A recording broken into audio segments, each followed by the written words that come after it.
I've just finished my second year at university, which is really scary because now it's dissertation time, and I want to start talking about my dissertation with you because I think it's something as undergraduates we all kind of worry about. So I wanted to document me researching, me kind of writing my dissertation and kind of what a dissertation is, so people can watch these videos and maybe they'll help them, but also it will just document something that I'm going to spend a year doing. I'm going to specialise in something for an entire year. As you probably already know, I'm writing on Virginia Woolf. I've sent in my proposal, but I feel like my proposal will probably change a little bit. My working title for my dissertation is Identity, Time and Space in the Works of Virginia Woolf, focusing on Mrs. Dalloway to the Lighthouse and Jacob's Room. Jacob's Room is a maybe, and for my secondary text, A Room of One's Own and A Sketch of the Past, and maybe her diaries, I'm not quite sure. I feel like this summer is going to be my summer of Woolf, where I read as much as I can so I can really decide on what I want to write about. I'm really interested in how Woolf deals with identity and changing identity in her texts. There's a really brilliant part in Mrs. Dalloway, and I'll completely get this wrong. And in fact, this actually started my whole idea really of doing this kind of dissertation, was when Mrs. Dalloway says, Mrs. Dalloway, not even Clarissa anymore. For me, that really opened up an interest in women in literature in general. If you look at a lot of writing, and especially kind of 19th century literature, women are either about to become wives or they are the mothers of the people who are about to become wives. And there's this in-between stage which is completely forgotten, and that's kind of what Mrs. Dalloway represents, and that's what I'm interested in. There is this wonderful bit in A Room of One's Own where she talks about those infinitely obscure lives that remain to be recorded, and I'm going to read you a little bit now.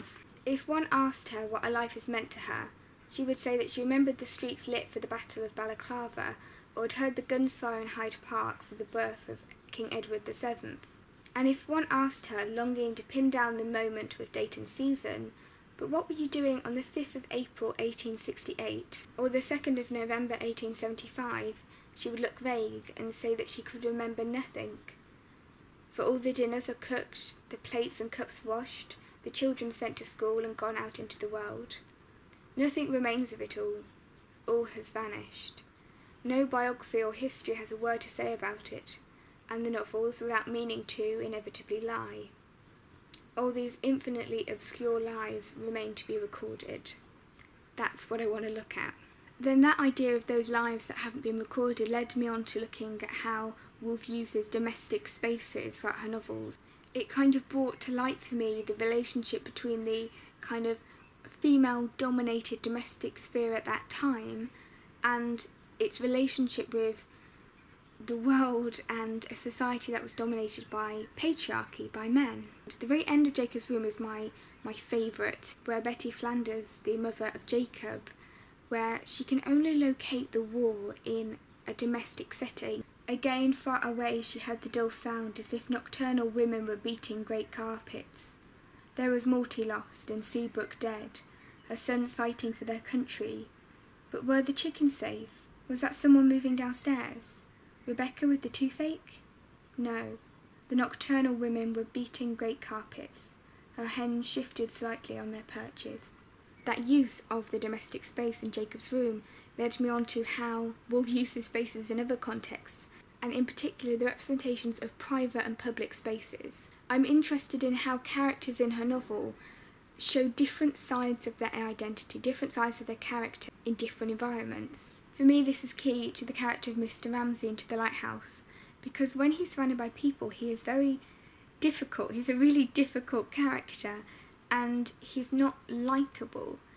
But when he's alone, and when he's in private and very intimate spaces, especially when he's with Mrs. Ramsay, you just see this man who wants emotional support, who almost needs to be validated. And Woolf does that through her stream of consciousness narratives in all of her texts. She focuses on anxieties surrounding identity. And in a way, those lives that are unrecorded are not only the lives of women, but it's the interior, kind of vulnerable lives of all of us. As Woolf moves through spaces, she moves through time with a kind of stream of consciousness and her use of non-linear narratives, with the clock of Big Ben constantly disrupting the narrative of Mrs. Dalloway, and as the time passes for the Ramsay family to go to the lighthouse, and the figure of the lighthouse itself, what does that represent? And this idea of being in her novels, being, identity and being. What does it mean to exist? What does it mean to live? What does it mean to be a man, to be a woman? I'm getting really excited, I'm loving it. I hope you enjoyed this video. I know it was just me talking about Virginia Woolf very randomly, but I really do want to document my dissertation and my research just because it feels like a really big thing, and I really like the idea of being able to specialise in something. If you have any recommendations of things that you think I might be interested in or might be useful, please leave them in the comments. I also want to really quickly show you my Mrs. Dalloway poster. I've just ordered the To the Lighthouse poster, but it hasn't arrived yet. It's from the original cover of Mrs. Dalloway, and the illustration is by her sister Vanessa Bell.